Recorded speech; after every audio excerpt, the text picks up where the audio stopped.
kita akan mengupas tema yang ketiga, yaitu meningkatkan pemerataan dan kualitas kesehatan.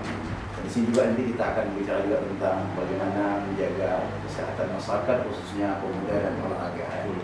Nah, bicara tentang pemerataan dan kualitas kesehatan, jika Pak Haji terpilih sebagai Bupati Kabupaten Wonosobo, apa yang Pak Haji bicarakan terkait masalah ini? Karena ini juga adalah hak dasar masyarakat setelah pendidikan. Silakan. Baik, terima kasih. Kenapa program kesehatan ini kami masuk di poin ketiga? Poin ketiga dalam visi misi kami.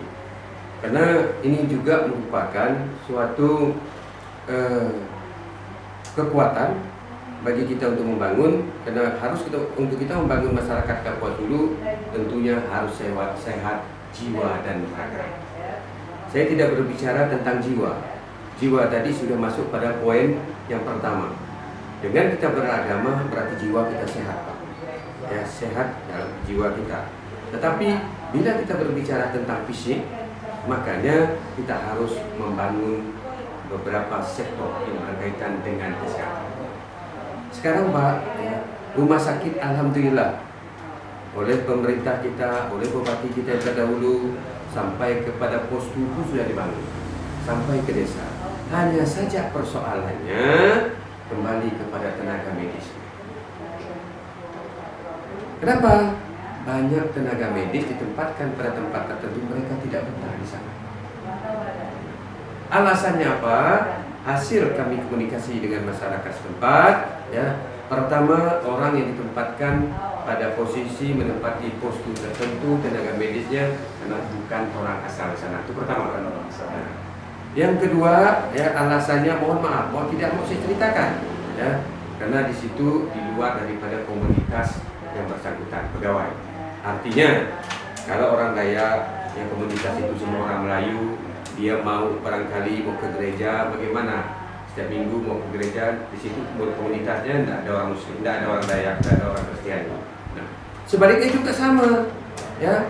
Masyarakat kita, orang kita ditempatkan di tempat yang komunitasnya semuanya orang Dayak, sukunya suku, agamanya agama. Itu juga jadi masalah.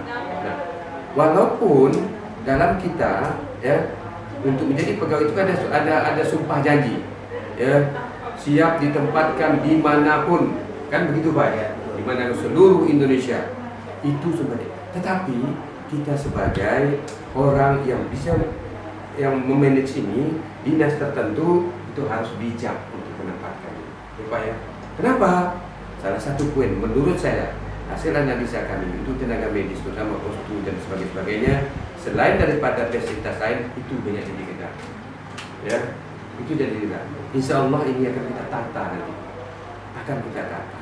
Nah, itu pertama. Yang kedua, fasilitas mereka, ya. Ini postur ada Pak. Postu ada dibangun bagus. Yang menempatkan ini alhamdulillah petugasnya bagus, pintar, rajin. Tapi apa alasan mereka tidak siap? Pak, gimana kamu mau siap di sana Pak? Listrik tidak ada, air bersih tidak ada, jalan pun begini modelnya.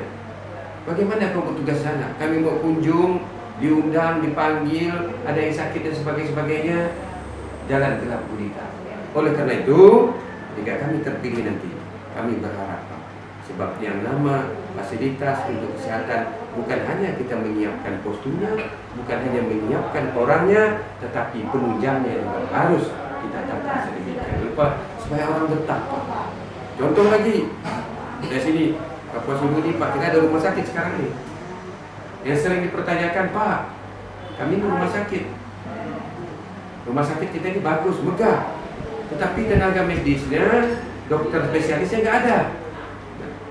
Saya pernah Pak, ini pengalaman saya pernah jadi anggota DPRD Provinsi Kalimantan Barat. Kebetulan bidang saya satu diantaranya berkaitan dengan masalah rumah sakit, ya. Itu pernah kami bicarakan.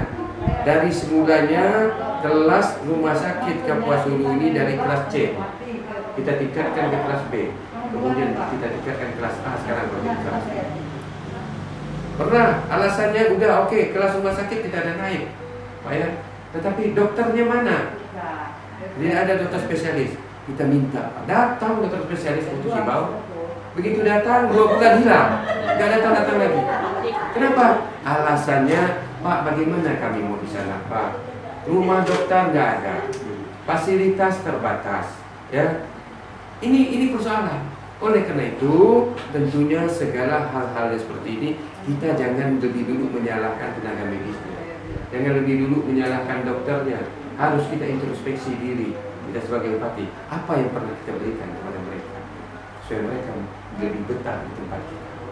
Itu barangkali Pak bisa katakan. Jadi dengan masalah-masalah yang seperti Pak Haji Baidowi sampaikan tadi, jika Pak Haji terpilih sebagai bupati, bagaimana mengatasi masalah ini supaya masalah ini tidak berlarut-larut dan persoalan kesehatan kita bisa teratasi. Ya, makanya tadi bilang, begitu kita diri postu Pak, postu saya bicara postu kena langsung kepada desanya. Saya dirikan postu ini kita dirikan. Apa kekurangan di sana? Saya orang betah di sana. Pemda harus siapkan ini. Kalau Pemda tidak mampu, kita ajak Pak. Siapa yang di bawah? Pemerintah paling bawah ada pemerintah desa Pak. Ya Pak ya. Ayo kita kerjasama, ajak mereka, bantu. Perlu tidak kalian postu? Perlu. Perlu tidak tenaga medis? Perlu. Pemda hanya mampu di sini. Ayo masyarakat kita sama-sama membangun ini. Banyak terjadi Pak. Sekarang bukan hanya cerita masalah kesehatan Pak. Rumah guru saja sekarang banyak dibangun oleh masyarakat desa Pak. Mereka gotong royong Pak. Itu sebenarnya. Kita bisa minta, kita bisa mendatangi pegawai, kita bisa mendatangi staf kita, bisa menetapkan tenaga medisnya, tetapi tenaga medis tidak kita perhatikan. Berarti kesejahteraan tenaga medis pasti Harus diperjuangkan. Harus diperjuangkan. Harus diperjuangkan. Mustahil mereka bisa kerja, ternyata kesejahteraan mereka ya itu tidak kita perhatikan. Fasilitas mereka di mana mereka berbuat. Ya Pak ya. Baik, Terima kasih. Pak Haji, ini di dalam misi ketiga ini juga ada di poin ketiga ini sampaikan tentang pengurangan angka stunting dan gizi buruk. Nah, Ya, pengurangan angka stunting nah, dan gizi buruk. ini kaitan dengan kesehatan. Ini Pak Haji. Stunting ini kan anak-anak yang tinggi badannya, berat badannya itu tidak sesuai dengan usia. Betul. Artinya dia gizi buruk. Iya. Nah, di Kabupaten Istilahnya gizi buruk lah, ya, kalau- di Kabupaten kalau ini kita kan gitu ada gizi buruk, kasus kan? seperti itu. Nah, jadi begini Pak Haji, yang saya dapatkan data di lapangan ada yang unik. Daerah itu penghasil ikan, tapi justru merah kasus stuntingnya. Jadi dia nelayan, ikannya dia tangkap, dia jual, hasilnya dia belikan Indomie. Ikannya tidak dimakan oleh anak-anaknya. Nah, ini kan masalah Pak Haji. Nah, nanti kalau Pak Haji terpilih sebagai bupati, bagaimana nih menekan stunting dan gizi buruk di Kabupaten? Baik. Ini saya sampaikan, masalah stunting ini jadi masalah kan, pernah jadi pertanyaan, kok Kapuas Hulu unik? Sementara kita cerita Kapuas Hulu ini banyak ikan air tawar, terkenal Pak, terkenal. Tapi kok gizinya bisa gaji-gaji buruk? Nah, tadi Bapak sudah sampaikan, karena sakingnya banyak ikan Pak, kemudian kita tidak pernah memberikan penyampaian pendidikan terhadap orang tua berkaitan dengan kesehatan, sehingga itu kadang-kadang kita terlupakan Pak. Jadi Bapak sampaikan tadi, ikan ada, tapi kenapa anak kita dikasih makan Indomie? Sarapan pagi makan Indomie Pak. Kedua, ikannya dijual, itu pertama. Nah, ini yang perlu kita kasih pengertian kepada orang-orang tua, terutama usia yang masih produktif Pak ya, ini harus kita sampaikan bahwa ikan ini bagus dan sebagainya. Tapi satu tanda kutip Pak, bukan hanya faktor ikannya gizi kita bagus, karena tidak makan ikan lalu gizi kita kurang, sehingga anak kita tingginya kurang, berat badannya, banyak faktor lain. Makanya saya sampaikan tadi, kaitan dengan kesehatan ini bukan sumber air juga yang kita minum harus kita perhatikan.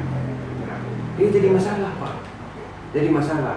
Saya pernah pergi ke satu tempat Pak, MCK saja Pak, saya bingung, dunia sudah seperti ini, masih di kampung mau cari WC di rumah Pak, setengah mati tidak ada. Saya tanya, ya, buang airnya kemana? Kami masih ke sungai. Ya, ini saya bilang, ini perlu sosialisasi kita, perlu ada kemauan, perlu ada ketegasan bagi seorang bupati. Tolong ini perlu kita perhatikan. Ya, supaya apa? Supaya insya Allah barang itu salah satu contoh. Ini bagaimana kita mau gizi bagus Pak, makannya hebat, ya katanya ada ikan dan sebagainya, kena air kita. Ini berkaitan dengan masalah. Juga perlu kita perhatikan ini Pak. Kita ini kadang-kadang sibuk ngurus makanan, hanya sekedar cerita makan ini harus makan ikan, makan daging, air tidak pernah kita perhatikan. Sementara tubuh kita membutuhkan konsumsi air yang luar biasa besar. Saya kira Pak Haji terakhir di misi ketiga ini terkait dengan fisik pemuda, ya, bagaimana pembinaan pemuda dan olahraga. Ya. Mungkin Pak Haji bisa menjelaskan di bagian akhir dari misi ketiga ini. Ya, baik. Nah, makanya saya masukkan dalam poin di situ, ya, ada pembinaan kepemudaan dan olahraga. Kenapa? Pemuda ini generasi ke depan, Bapak. Generasi ke depan. Untuk membangun Kapuas Hulu ini harus ada regenerasi. Regenerasi yang ke depan harus regenerasi yang sehat. Sehat fisiknya, sehat mentalnya. Bagaimana menciptakan fisik sehat? Kita harus bangun dengan yang nama olahraga. Olahraga fisik, saya tidak bicara mental lagi, Pak. Olahraga fisik. Apa itu olahraga fisik? Banyak, Pak. Ya, harus kita bina. Pencak silat boleh. Seni tari, iya. Olahraga apa? Bukan hanya berkaitan dengan seni tari, ya. Kebetulan, ya, kita lagi sedang gemar-gemarnya lomba sampan, boleh. Bola kaki, apalagi badminton juga sama, ya. Itu sama. Ini mari kita coba olahraga dengan ada tahapan-tahapan tertentu. Olahraga yang bagaimana? Olahraga yang sehat, ya. Belum tentu semua olahraga kita sehat, Pak. Ini juga harus kita sampaikan, ya. Olahraganya yang baik seperti ini diatur sedemikian rupa. Makanan juga kita harus atur. Olahraga tiap hari berjam-jam, Pak, main bola di lapangan, makan tidak perhatikan. Lalu kita terkaget, anak saya rajin olahraga, tetapi kenapa anak saya kena tipes? Kenapa anak saya malaria? Karena kita hanya melihat anak kita berolahraga, tapi tidak pernah kita melihat gizi yang dimakan, vitaminnya untuk menunjang olahraga. Pak Haji, terakhir nih, saya ini penggiat sampah lomba, sampah tidak. Mohon maaf, saya kira lebih pas kalau kita ngomong supaya berkaitan dengan budaya kita tadi, kita gunakan dengan bahasa saya penggiat lomba awal. Lomba awal. Kalau Pak Haji terpilih sebagai bupati, bagaimana nih tradisi lomba awal kalau Pak Haji terpilih? Apakah dipertahankan atau bagaimana? Pak, kalau lomba sampan ini mungkin Bapak Presiden ini, ya, menurut saya lebih dulu saya menggemari lomba sampan. Sebab apa? Di dalam lomba sampan ini itu ada falsafah yang luar biasa menurut saya, ya. Lomba sampan. Selain dengan olahraga, yang nama olahraga sampan semuanya bergerak. Angka itu. Di samping itu ada falsafah di situ. Sekuat apapun pendayung, karena pendayung yang kita ceritakan lomba aruk. Kalau lomba aruk itu artinya pasti orang banyak. Ya, aruk, bahasa aruk tadi, ya, itu pasti orang banyak dalam lomba. Itu harus kompak, Pak, antara yang di depan sama yang di tengah dan di belakang. Tanpa ada kekompakan, sekuat apapun, selaju apapun sampan itu tidak akan. Ya. Orang di depan harus pandai melihat irama. Kapan dia mendayung ini, yang cepat, yang pelan, kemudian bagaimana dia bisa mengangkat sampan, itu ada tekniknya cara berkayu. Ya. Yang mengomando ini adalah orang di depan. Juga demikian, sehebat pun apapun orang di depan, ya, kalau si pengemudi, Pak, tidak pandai, juga sama, pasti kalah. Oleh karena itu, si pengemudi juga harus tahu, ini medan lomba sampan. Ya, saya harus di sini nanti saya harus ngambil arus yang mana. Di sini nanti bagaimana saya harus bawa sampan ini, bawa ke kiri atau bawa ke kanan. Harus tahu strategi itu, Pak. Tanpa itu, tidak mungkin bisa terjadi. Lalu siapa semuanya yang bisa mengikuti ini? Siapa yang sudah dikomando? Siapa yang ikuti? Tentulah pendayung-pendayung di tengah. Pendayung di tengah ini kalau lihat gelagat di depan seperti ini dayungnya, dia dah tahu, oh berarti kita sudah dalam kondisi benar.